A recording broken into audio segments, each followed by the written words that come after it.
Vamos a proseguir con una nueva conversación. En un principio, las últimas palabras, reflexiones, saberes de esta tarde.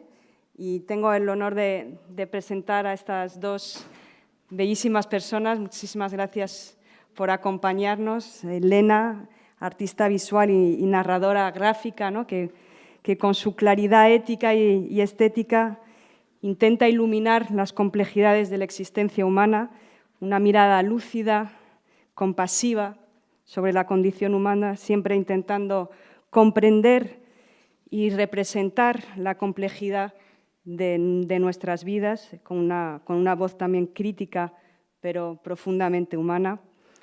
Y Ben Okri, poeta, novelista, ensayista, quien sin duda a mí personalmente me abrió uno de los primeros mundos fantásticos al descubrirlo, que nos aporta esa esperanza lúcida, una literatura que ilumina la oscuridad, no para negarla, sino para hacerla visible y transformadora, una escritura con una enorme sensibilidad ética, un arte en el cual su papel activo en revelar la verdad y sostener la humanidad incluso en medio del caos. Y la visión que nos propone es siempre esa idea de reimaginar nuestro destino, ¿no? Una forma de rebelión silenciosa. Os dejo con ellos dos, con su luminosidad, que seguro nos llenarán esta tarde.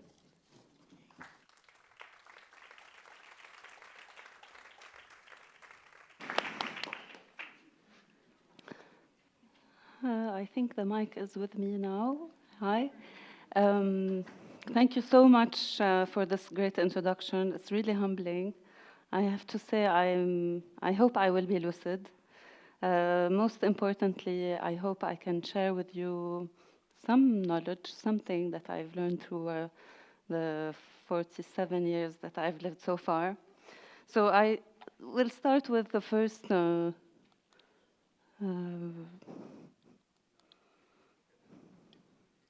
maybe the white? No. So back.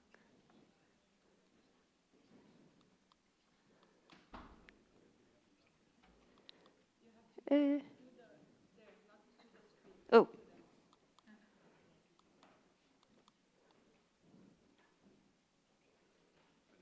Maybe.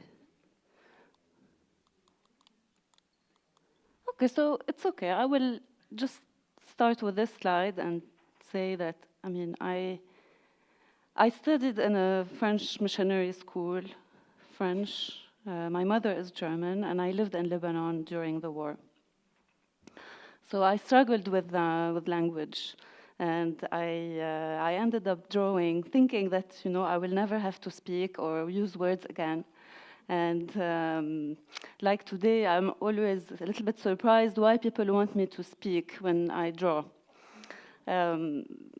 Drawing was always a place where I felt comfortable. I didn't have to explain things. Things were just there. And so I started my career with doing children's books. Because I was in a French school, also having lived my childhood during the war, there was not a lot of Arabic books for children. So my first quest was to fill this gap, to share what I've read in the French books, the nice, colorful, bright books that I've read into the photocopied, very badly drawn, printed books that I've studied in the Arabic. So I started with this. Actually, this slide shows, you know, the comics that I wanted to share with the children. After working with children's books for 15 years, finally I could be an author, write, and share comics and my love for comics with children. So let's see if this goes back.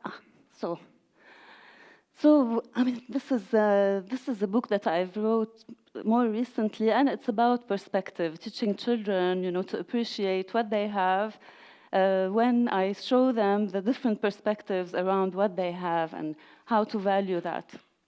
Well, my aim was really for them to appreciate their language, appreciate Arabic and how it's shaped, how it's told, and how it can be also told. So I've worked with a newspaper and I did some editorial work, and there I really realized how images can become public and speak to a large audience, and the responsibility behind this. I worked with different authors from the Arab countries. I never wrote then, I just illustrated their articles, and that was a very touching article that I've read about this woman who had to travel every day to Bir Nabala in Palestine, and cross the wall all throughout her journey without having a tiny view to the sea. And the article and the drawing that I drew, I called it Dream of a Horizon.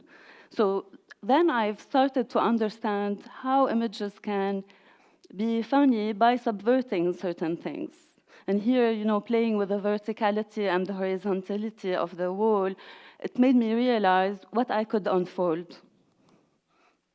So then I started to really put in practice this, particularly in the work I shared on larger stories, where here children can walk on walls when there are barriers.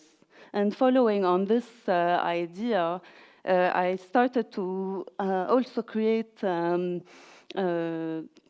narratives that are influenced from my daily life, where here, this was a time when Godzilla went out, and it's a panel where this girl from Nazareth, was sharing how she was living to a young man in Beirut, in the camps, about her reality and how his village was taken. So I put Godzilla here as, the monster that was in this action. So I had the opportunity to work with other artists and to create a collective so that we can do what we wanted. We wanted to make comics, we wanted to publish stories that are drawn. So we created a place, a magazine, and a collective of people where we also met to create together and to do workshops and different things. So these are some of the publications. This publication is written in 3 languages because in Lebanon we have the Arabic, of course, but some of them are very weak with it, so prefer using French or English. So we created a space where you could read Arabic from left to right, from right to left, and then the Latin from left to right in the same publication, without interfering with the reading order. So we kind of flipped the magazine. So every time we read the book in the right position, it was in Arabic, and every time it was flipped, it was in Latin. So then if I would look at Ben and reading the magazine, if it were upside down, he would be reading in Latin.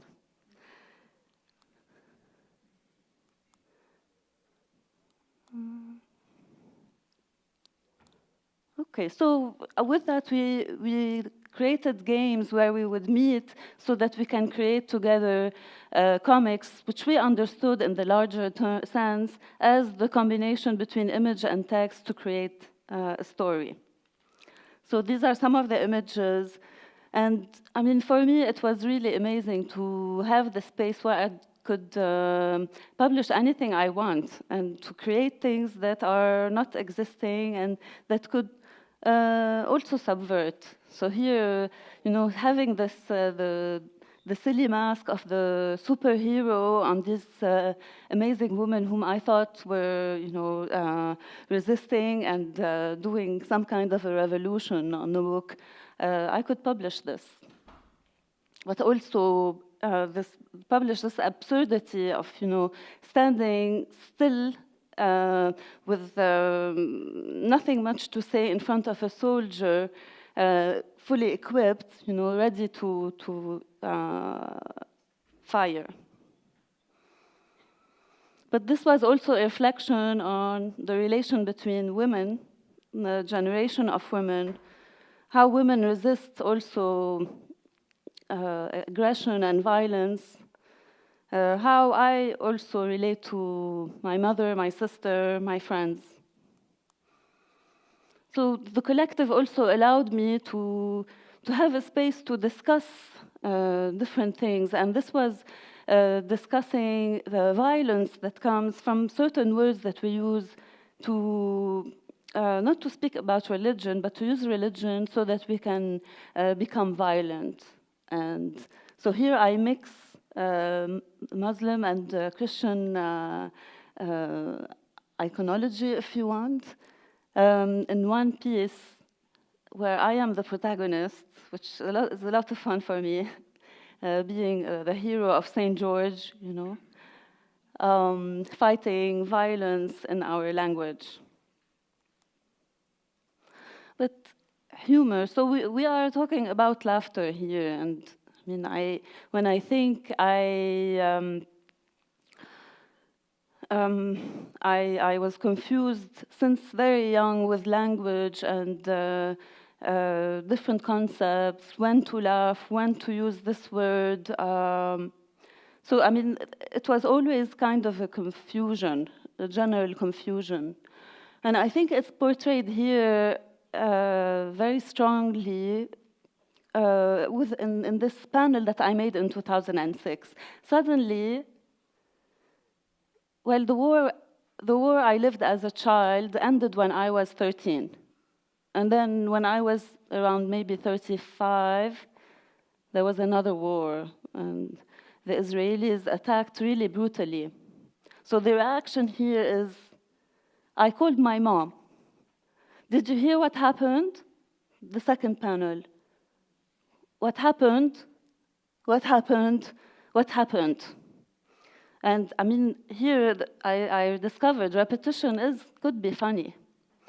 Repetition of also the shock could be also funny, especially that in this situation, you know, what can we do? There's nothing to do. I can call my mom and tell her, did you see what happened? But then it happened, and it's happening, so. This is another book, and it's an introduction to why I wrote it. And it's in relation to thinking about my mother, my relation with her. So who is my mother? I'm living in Lebanon. My father is an Arabist. I'm encouraged always to read in Arabic when I'm really poor at reading in Arabic. My mom is German. She cannot understand my Arabic. So after a long period of difficulties, I felt that I needed to put it out, and I was doing a kind of a therapy.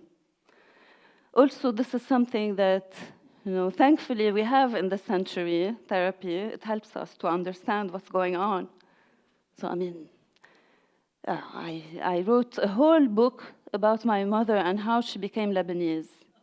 It was just so important for me to understand, you know, how a daughter relates to her mother.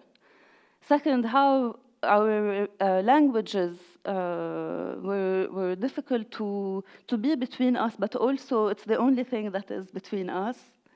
How to understand this angry woman, angry because, you know, she has 5 kids during the war, she has a lot of work, there's anger, how can we understand it?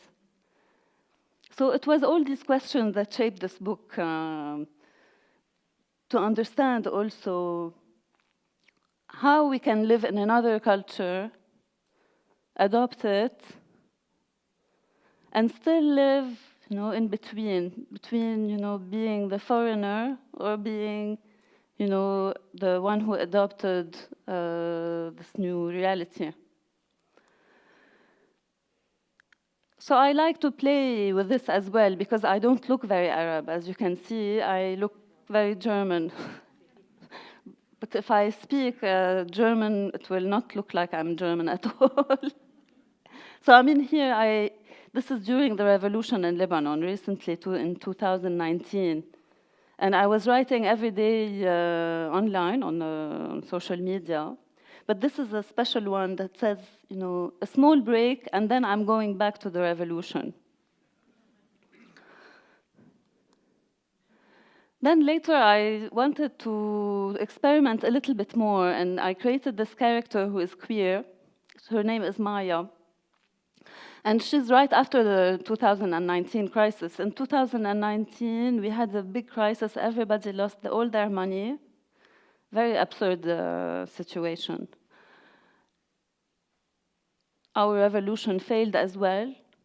The people who were corrupt, who stole us, they were still in the government. Nothing much changed. But I learned yoga, and if you know the Lebanese flag, it's my shorts, and the cedar is my crutch. So I mean, here I really wanted to play with this idea, you know, my country, this therapy, this yoga engagement, and how we can, you know, survive this difficult period. I also drew this piece that I really love. It says, you know, the girl is spraying on the wall dikes against the occupation. And here I use a very pejorative word for dikes. Suhaqiyat, it's a very big insult for lesbian in Lebanon or in the Arab countries anyway. But I use it as she appropriates the word. It's her word. She wrote it and she can write it on the wall. And against the occupation, of course, this is also our territory. And this is a time when Lebanese went to the border to support the Palestinians and what was going on there. I mean, also, I try to use different languages to portray the importance of queerness and what it means to occupy a territory in the Arab countries. This is when Sarah Higazi, Egyptian queer artist, committed suicide because of the terrible situation she had to live with the social norms she was facing, difficult social norms. So, I mean, as an artist here, it's not limited to Lebanon, really, because I had the opportunity from Samandal and the Comics Initiative to go around and meet a lot of different artists from the Arab countries, and also get engaged with their causes. So here, I mean, I'm sure you know what this image is. It's a soldier who is assaulting a child. And this only happens in Palestine. So this is a book I wrote after a very strange period when I lived in France and I lost my language. Surely French was almost the first language I speak, but when I found myself in France, I couldn't write anymore. I couldn't use words. And I had to write a book about the Arabs in Marseille before I realized the situation of the Arabs in France, the difficult situation of the Arabs in France, the difficulty to go around in the street and ask, you know, how do you feel about your Arabity? When I was, you know, raised as a proud Arab. So it was kind of a very difficult and shattering, if you want. So I just shut up and I did a visual book. And this is part of the book. It's, well, also discovering all this refugee crisis that we experience it in Lebanon, but not at this scale. It's not at the scale of having people stop wanting to go to the beach so that they don't see corpses anymore in the sea. It was really shocking to realize, but also to see the image on the top, the refugee spaces, the spaces where they put people in so they can see what they can do later, but then they stay 20 years and 30 years. But the cover, I try to to float. I tried to change the heavy weight that I took and try to float and to think about the sea, to think about the Mediterranean, our relation to it, and where it can take us.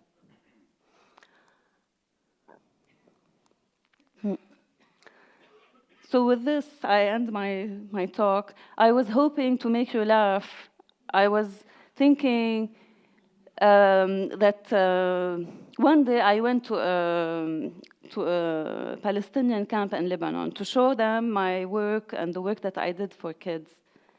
And I realized there that all my work was very political. It was about war, it was about migration, difficult subjects, like I really showed. And they didn't laugh. They said, oh, very politely. And I don't know. Sometimes people think, I'm a comic artist.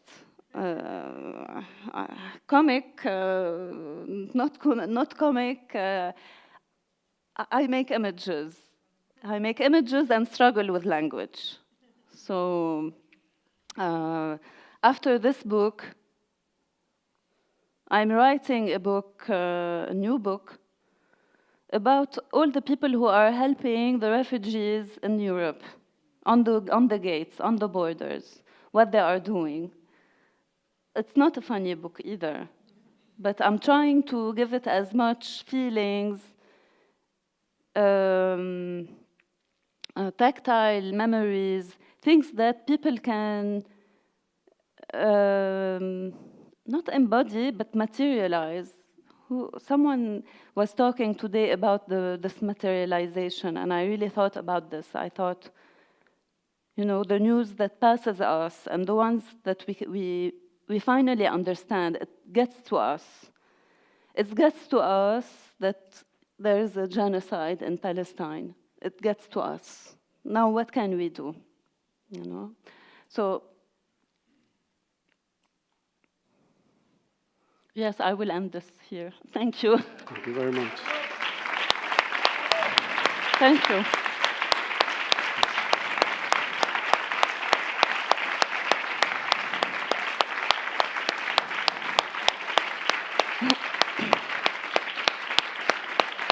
Thank you, Ben.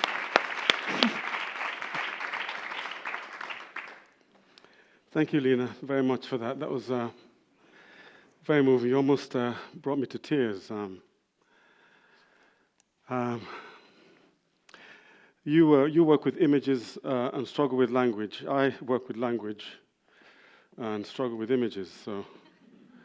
So we're very well paired. I want to just first of all say how grateful I am to be here and what an honor it is. And I want to thank Sandra and your extraordinary team for getting not just me, but me and my family here. When I got a message that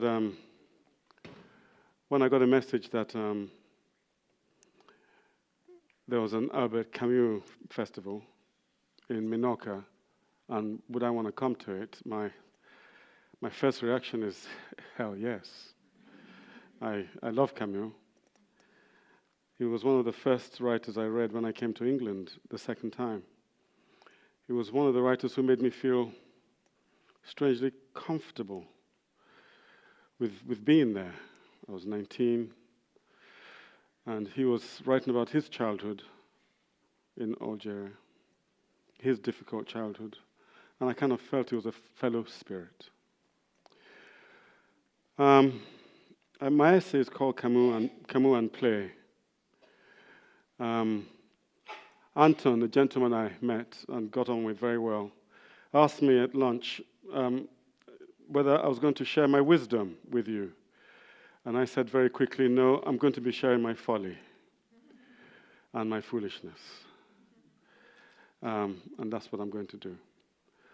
I'll begin, first of all, by telling you my earliest relationship with the trickiness of play. I was a kid, about 7 years old. I didn't know there was a civil war on. Nobody, it's hard to explain to a 7-year-old what a civil war is.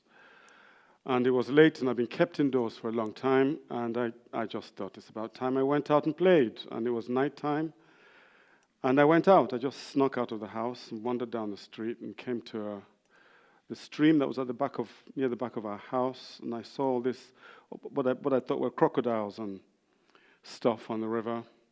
And someone slapped me on the back of my head and said, what are you doing staring at those dead bodies?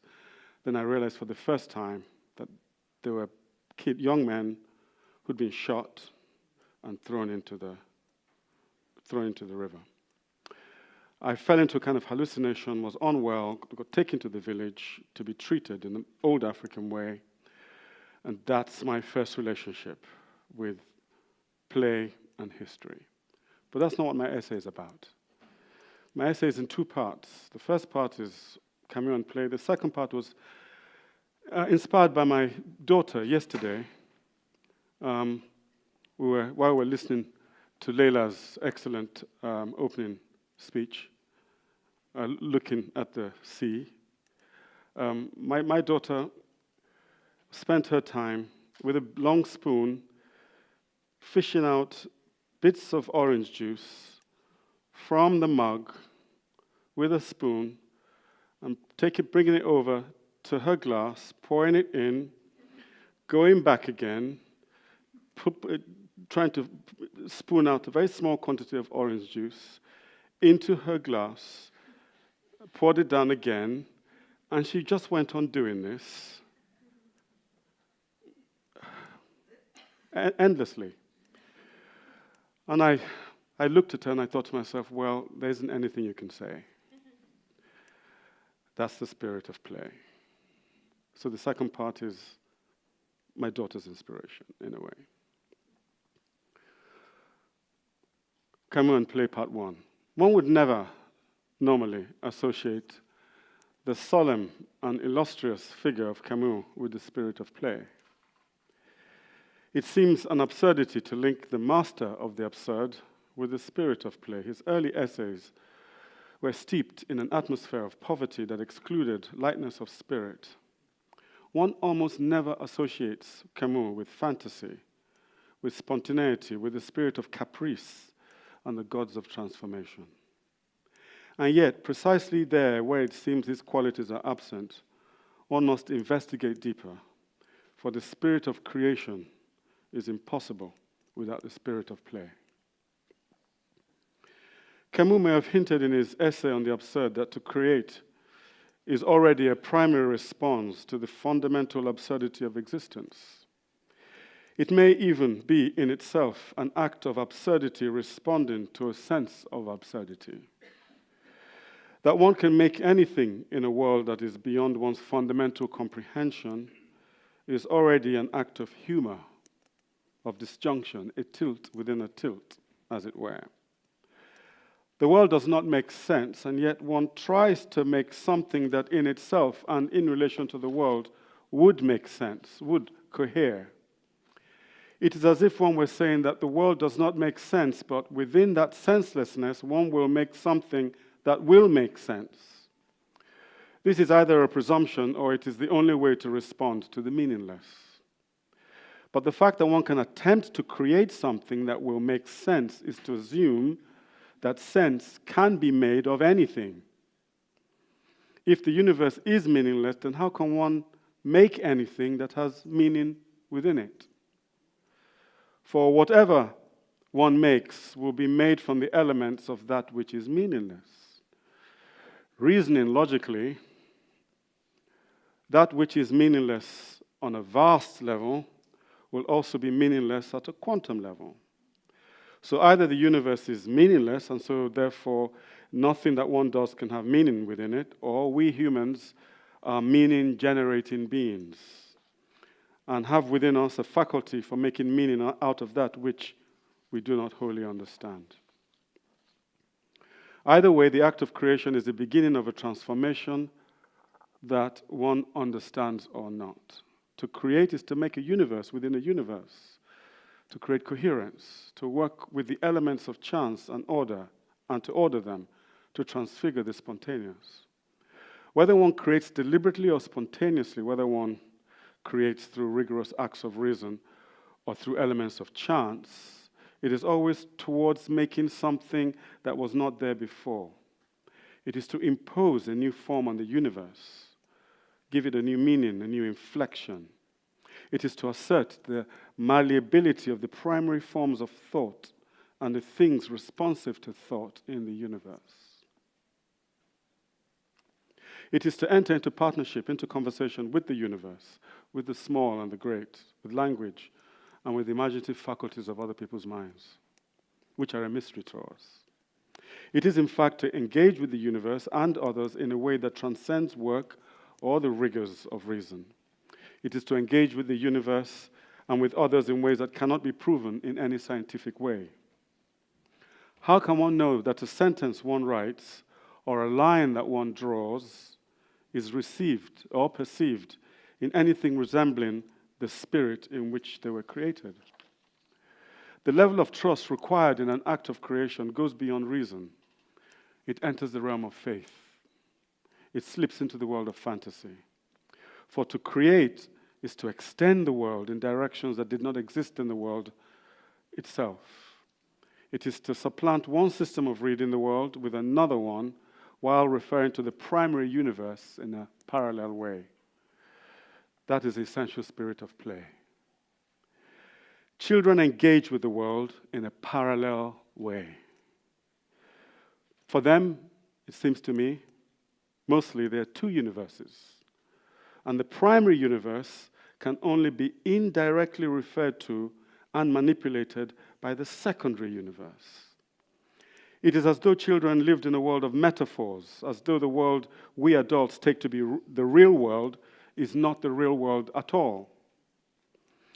Like Gnostic demiurges who speculated that the world we know it to be is the creation of a demon and therefore to be treated with skepticism, children treat the world as though it were a secondary reality. I think this is the secret of their inestimable innocence. Anyone who has watched very young children long enough will glimpse the same suspicion that they have about reality. It is not the world that engages children, but the many visible and invisible fulcra through which the world can be manipulated. It is always a magical operation, and at the same time, an immensely logical one. Children could be called active philosophers of the indirect engagement with reality. Philosophers use words, which is perhaps one of the most abstract and indirect ways of encountering reality. It is also the most treacherous. This is perhaps why the language of philosophy is rarely direct and clear, but often full of qualifications and hard to understand, and often as impenetrable as the most difficult poems, but without the soaring quality of poetry. Language is also treacherous, and we have sometimes ascribed to philosophers the opposite of what they're saying. With children, it's the very plasticity of the world, which is the organ used to encounter and transform it. The items of the world are used to build another world. Language plays a role in this, but only when we adults ask them questions.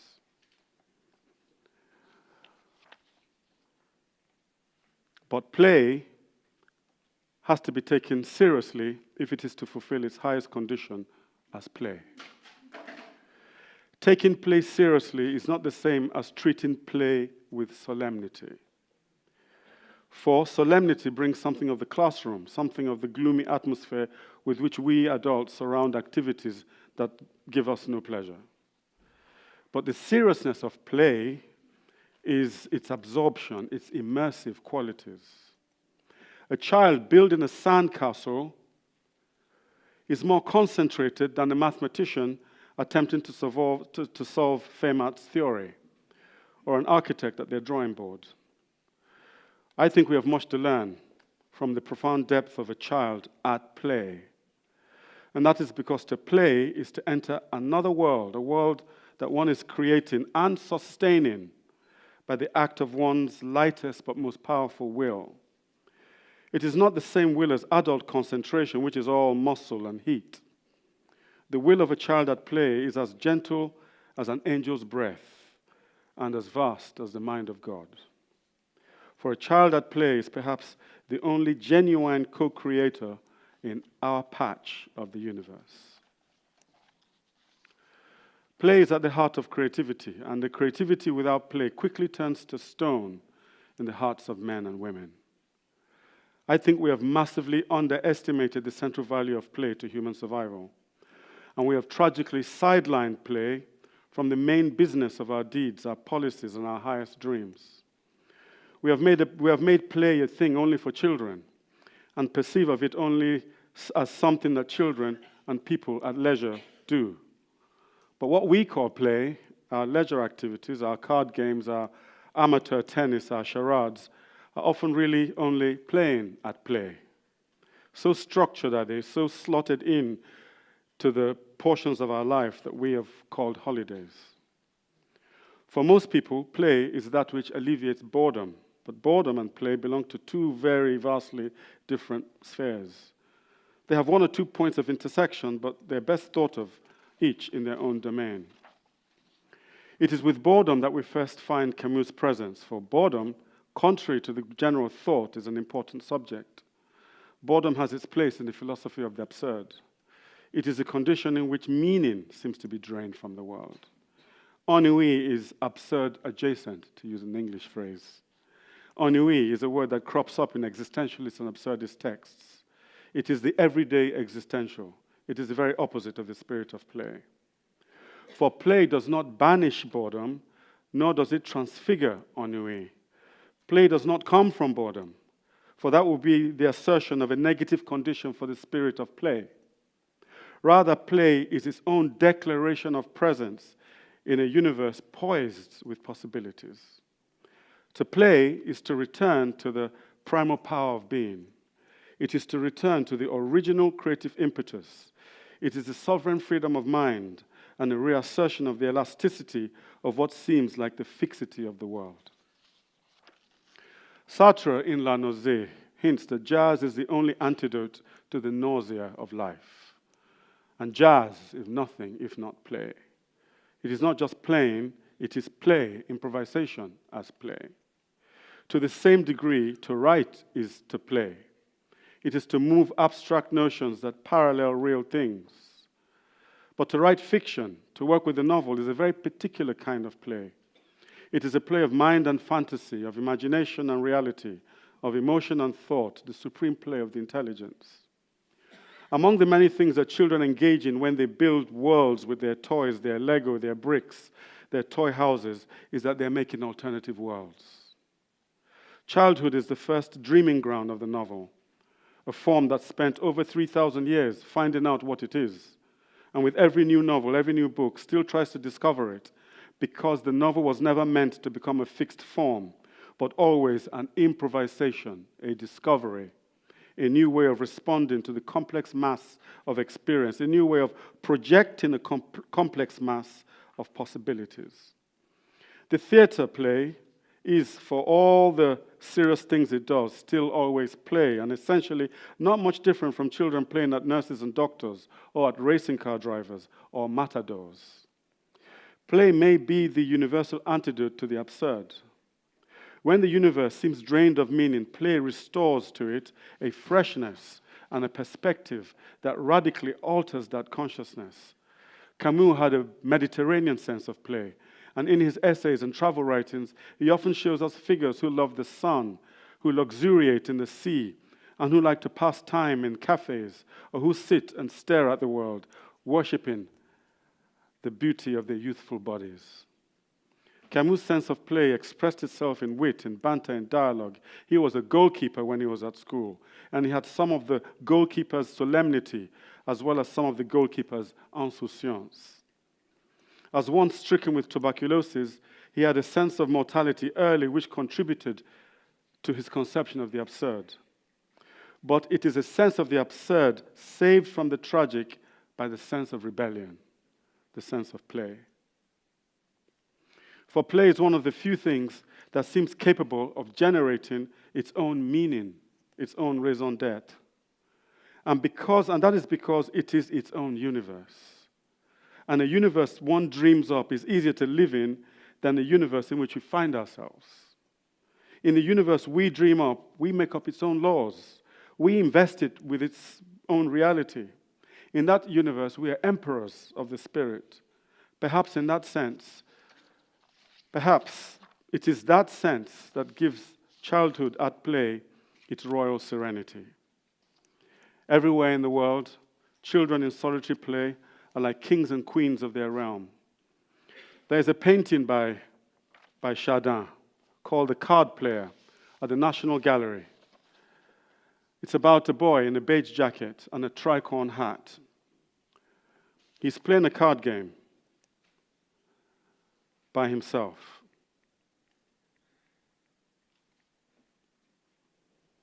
The expression on his face is one of complete self-absorption, of reverie.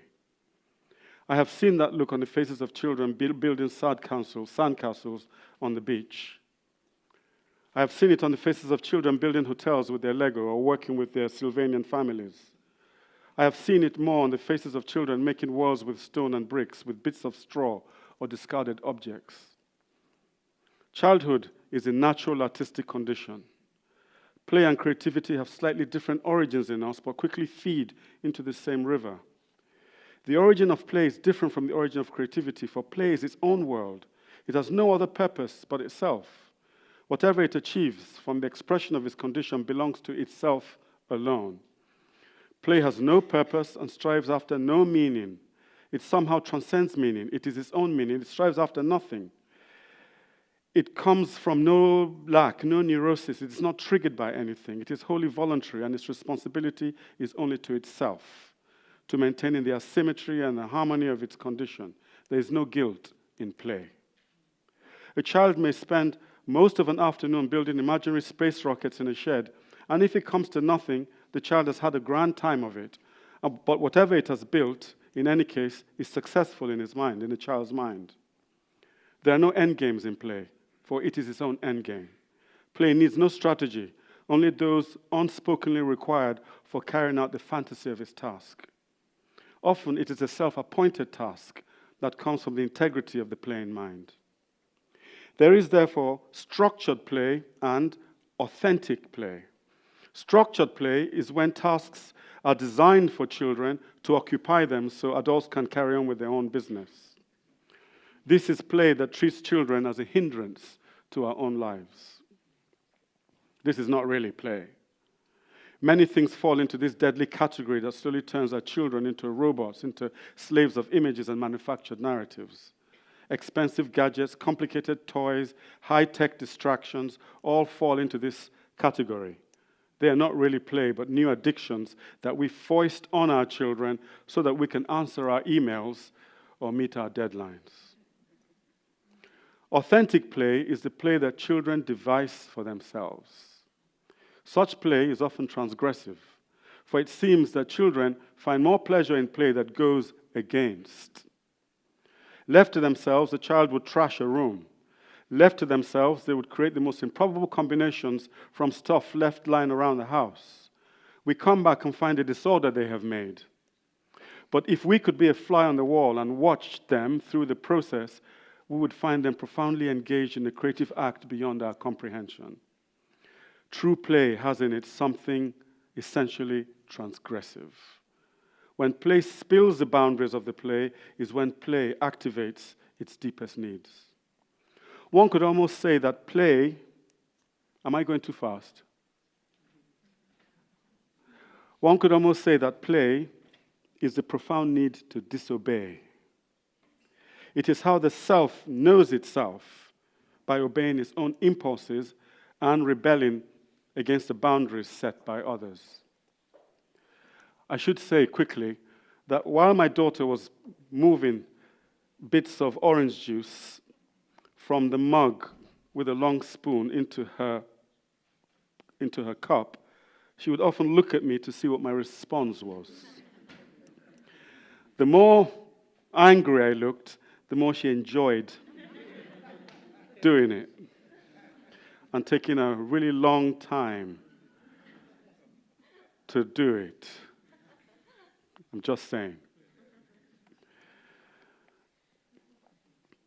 Play is the arena in which the self rebels against the forms of society. Play is the assertion of a subconscious need for eternal freedom. The loss of play is a loss of selfhood. When societies want to complete its inductions of its citizens into the ranks of responsible adults, it first neutralizes the part of us that plays. That is why playful people are often looked upon as irresponsible. Seriousness is the first sign that you can be treated as a trustworthy member of society. In these times when the killing machine has entered the reality of most nations, when war and pandemics dominate our headlines, when it has become increasingly suspicious to speak up for our own rights, the spirit of play is indirectly demonized under the cloak of many kinds of political names. The spirit of deadliness, of chainsaws taken to public finances, the spirit of fear has taken over the domain of our public lives. In politics, nations are turning against immigrants, refugees. The conscience of a people are daily hardened, and a new brutality of soul defines the victorious elections across the lands. The spirit of play is dying in our times. Activism has become deadly serious.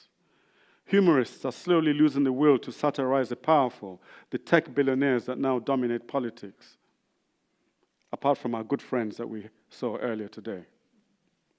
It is a measure of how serious things have got that there is less laughter in our world. There is less to laugh about. When there is laughter, it increasingly seems like the desperate laughter of those slowly edging beyond tears. How can one laugh when Gaza is being pulverized every day and no one seems to be able to do anything about it? How can one laugh when 1 billion tons of ice melts into the sea every hour in Greenland? Or when thousands of acres of permafrost yields untold quantities of methane into the sky to blight our world?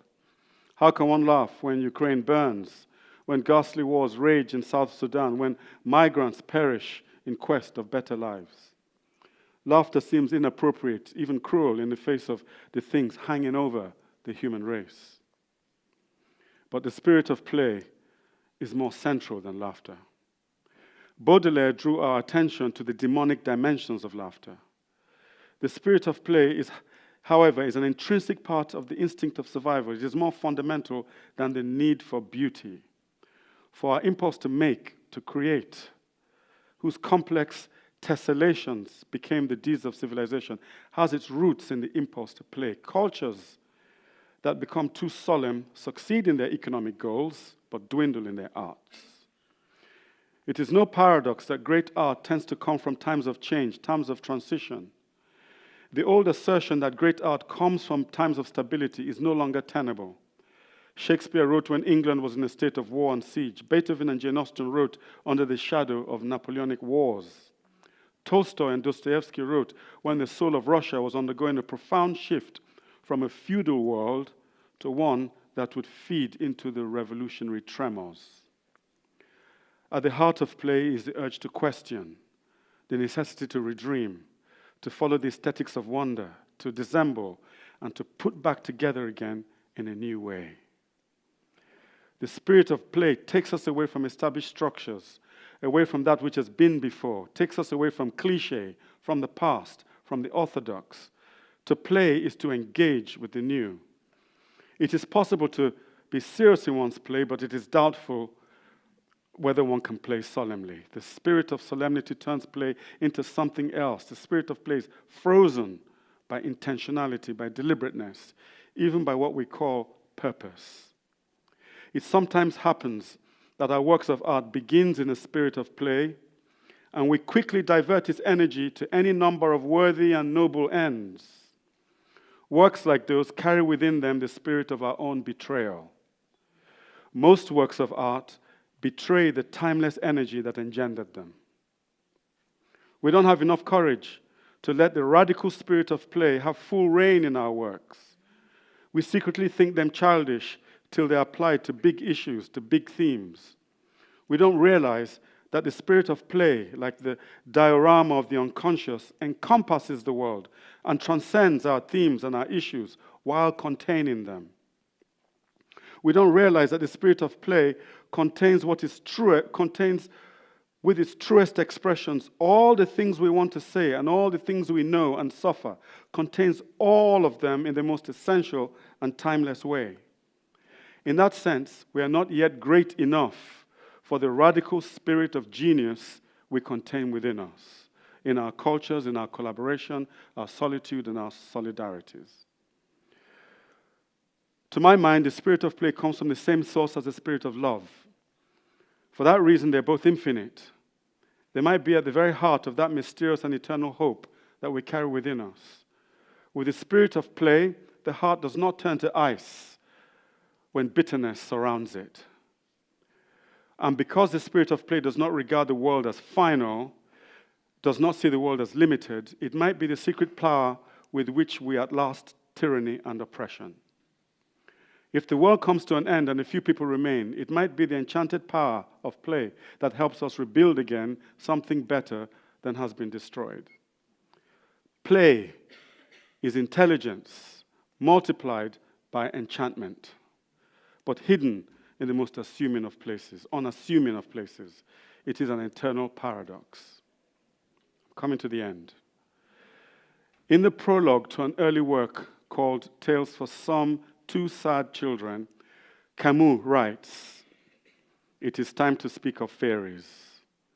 In order to escape from the intrepid melancholy of expectation, it is time to create new worlds. Do not believe, though, that fairy tales lie. He who tells them lies. But as soon as it is told, the fairy miracle slowly floats up into the air and goes off to live its life, real, truer than the insolence of the everyday." That last phrase, the insolence of the everyday, pure Camus. Not long ago, I wrote an essay called Existential Creativity, which was a meditation on how we create in the last days of humanity. If we knew that the world was about to end, how would we create? How would we write? This thought came to me in the very inescapable teeth of the climate crisis that surrounds us unseen. Perhaps I can answer now the question I could not entirely answer at the time. I would create at the very end of time. I would create in the radical spirit of play. And I would play without limits. I would create with the total integrity of the spirit of play. I would do what I have always wanted to do my whole life. Do that which I have only allowed myself to do maybe once or twice before in my writing, but never fully, never completely, because I always came back to the earth and to the need of my fellow human beings for aesthetic purpose. I would like to set sail on the greatest journey of all, and if the world comes to an end while I'm doing so, it will find me at peace with the spirit of all human beings and all nature in the land of freedom. For the spirit of play is never about ego or about the individual. It is one of the few times when we join the spirit of humanity in its purest state, dream its dreams, live its realities. When we look at children playing, we think we see the individual child at play, but we have no idea where their spirits have gone, into what vast mind they have entered. Play is intelligence multiplied by enchantment, touched by the infinite. Can you think of a simpler definition of genius? Thank you very much.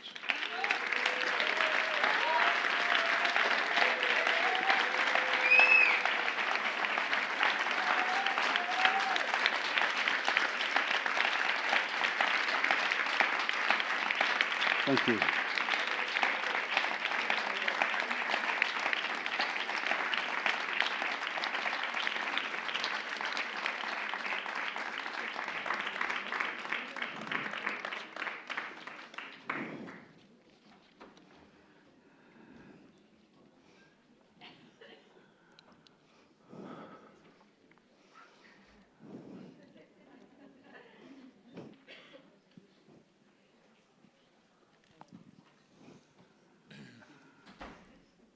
First of all, I wanted to thank both of you, but and Ben, it's so touching what you said, and I wanted just to ask about your opinion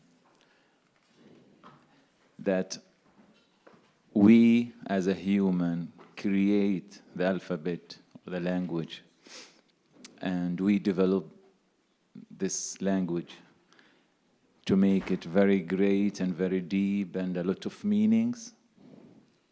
After that, I feel the language redesign us the same of everything that we create. Like we create the game to play, but after that, the game control or have a rule that how we design ourselves to play this game. I just want your opinion about how do you see the languages in general became very, very, very deep and very developed, and after that, from my opinion, we make it more abstract and simple, that we can observe now most of the people, different language, they used just 30-40% from the words or the language. I just wanted to your opinion about that. Like, do we need to get back to improve our languages, to give it more meanings and more words, to clarify the things, or to have more words to express about ourselves, or we go with this abstract and simple words that it looks like the same now? Lena. I'm sorry.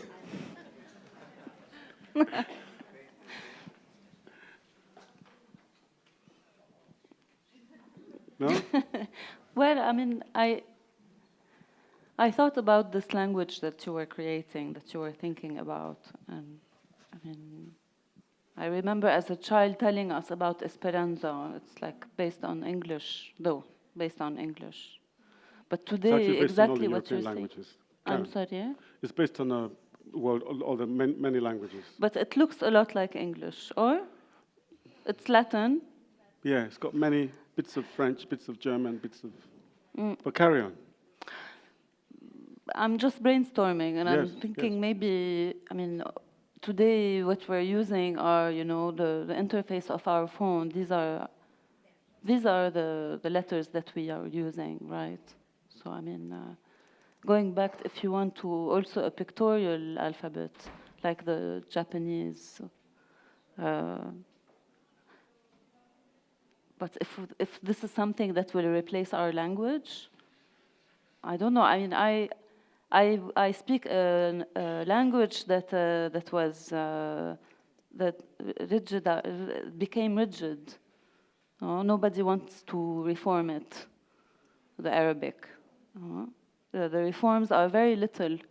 The Arabic that I speak is, you know, it was reformed in a bad way, but kept like this for 200 years now. For the last 30 years, it was not changing. When everything changed around us. So, I mean, I would put the effort there. We have the alphabet. How can we change the rules around it, the grammar around it? How can we open it so that it can, you know, contain all the meanings the new meanings that we have today? Also, I'm sure that this language from before, it was quite flexible, so that it can, you know, absorb all these new meanings during all these times. We are 2000 AD today, you know, it's a long time that passed, so definitely there's an experience there that we can learn from. So in a way, my approach is how can we fix this wrongness to my language and history. I think language reflects us, finally. Whatever we do, even when we start a new language, and the languages that have been begun in the last 15, 20 years, power gets hold of it sooner or later, and the languages take the same destiny as all the other languages. Language and power, language and politics, language and history go together. The creation of a new language is not going to solve the problem of language, because we'll do to this new language the same thing we've done to the other languages, because we're the same people. You know, we get engaged with power, we get engaged in ego, we get engaged in issues of ownership. You know, the language is going to reflect us. So it's not a case of creating a new language when we have not created ourselves new. It's not even a case of trying to reform the language if we have not reformed ourselves. You know, it's not the language that's the problem, finally, it's us. I think it's us, it comes from us. You know?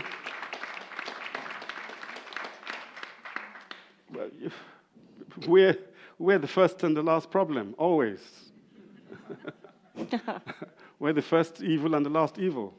We're the first redemption and the last redemption. It's us. You know, and what you say about languages are constantly changing all the time. It's just there's the official language that often the official masters of a language, that, like you say, don't want it to change. But on the ground, underneath, amongst people, it's changing. People are always borrowing words here, making up new words. They're constantly always doing that, because that's what we are. We have to find new ways to express new things. You know, the word computer entered my father's language. We had to twist the word computer, knock it around a little bit, in order for it to become a thing in that language. But I'm fascinated by the spirit that creates language in the first place. I think language is one of the most extraordinary creations, if you think about it. That at some point in the very distant past, we went, and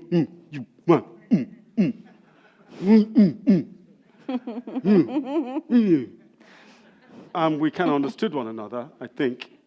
Then at some point it became necessary to say me, you, and then to say tree, dog, rat, frog. I mean, where did that come from? It's extraordinary.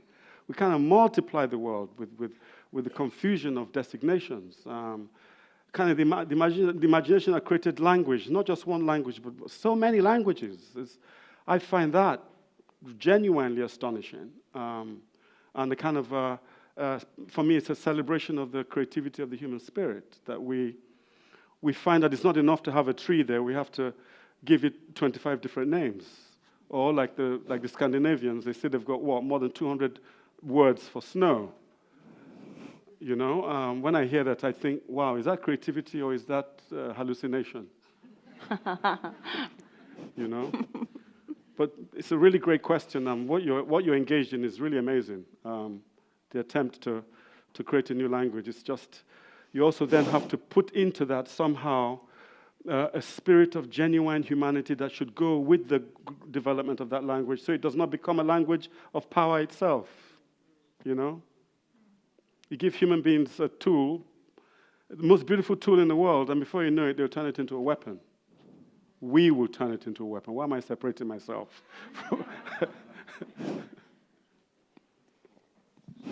Hola, buenas tardes. Me ha hecho como hacer una reflexión, quiero compartir una reflexión sobre el tema del espíritu de la infancia y también... ¿Sí?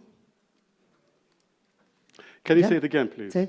No, que cuando os he escuchado, y sobre todo cuando escuchaba a Ben sobre el tema del espíritu de la infancia y de cómo nos hacemos mayores y cómo o dejamos de jugar, de repente yo pensaba que no dejamos de jugar. A mí lo que me parece es que nos hacemos mal o jugamos mal de mayores, que de repente adoptamos un rol, un papel, una profesión, y el juego que normalmente cuando somos jóvenes o pequeños vamos cambiando de rol, unas veces somos el malo, el bueno, el invadido, invadimos, cuando de repente nos hacemos mayores, nos ponemos muy serios, tomamos el rol de yo soy empresario, yo soy el malo o yo soy el oprimido y nunca más nos volvemos a cambiar de rol. Entonces, si ese rol nos lo cambiáramos de vez en cuando, también seguiríamos bailando, seguiríamos cantando, seguiríamos pintando, porque las personas dejamos de dibujar, de cantar, de bailar.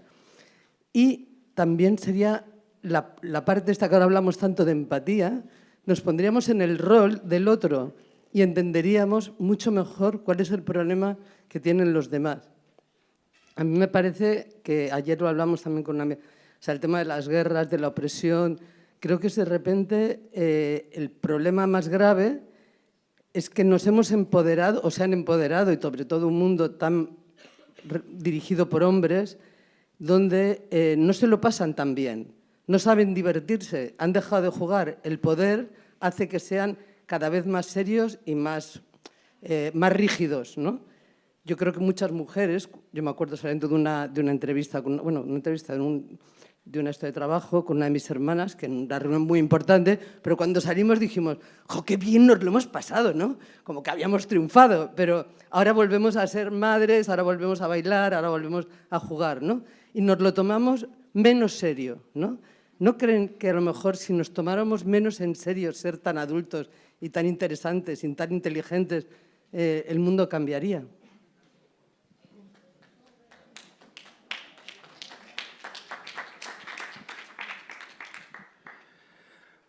I don't know. I partly blame, I'm not going to blame the great evangelist. But, you know, there's that passage in the Bible. When I was a child, I behaved like a child. When I became an adult, I put away childish things. That's seeded into us. You put away childish things. Voila. Right there in the center of our religion. You know, it's enshrined right there. The point comes when you put away childish things. So I don't know if... I love the idea that women get together and have a lot of fun. Can you infect the rest of us with it, please?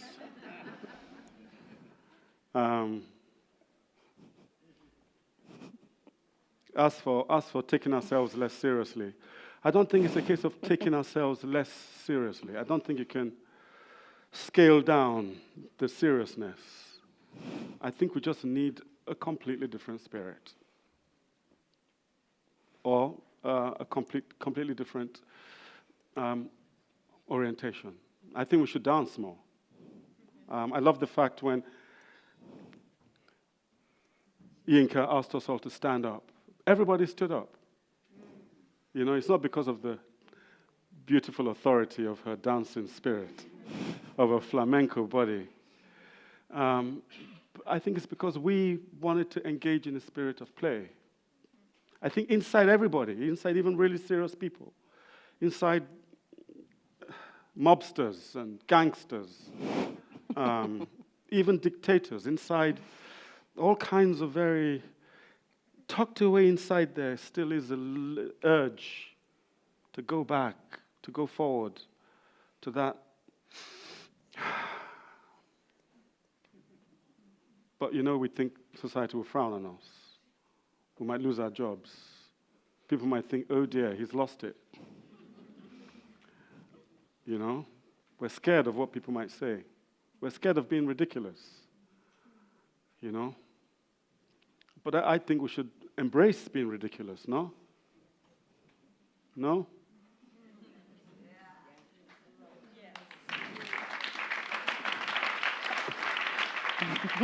I mean, after all, this is the land of Don Quixote. My hero. So thank you. Thank you so much to both of you. Thank you.